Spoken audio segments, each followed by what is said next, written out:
Ассалаумағалейкум қадірменді қазақ елі. Кешелі бері, яғни осы 2022 жылдың қараша айының 16-сы және 17-сі күні біз осы Атырау қаласында болдық. Осындағы бізді күтіп отырған кісілермен жолықтық, мүше қабылдадық. Бүгін бізді қонаққа шақырған біздің достарымызбен жолықтық, әңгімелестік, және де басқа бізге өздерінің ойларын бөліскісі келген азаматтармен жолықтық. Ал енді жоспар бойынша ертең, яғни осы қараша айының 18 күні Атырау қаласынан Батыс Қазақстан облысына, Орал қаласына қарай жолға шығуды жоспарлап отырмыз.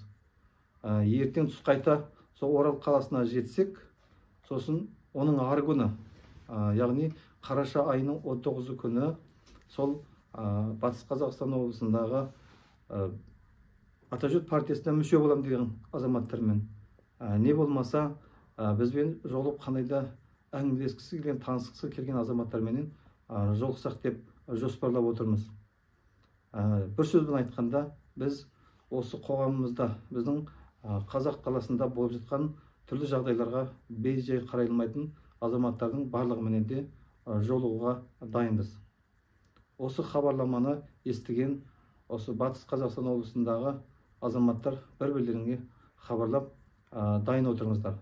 Көріскенше күн жақсы.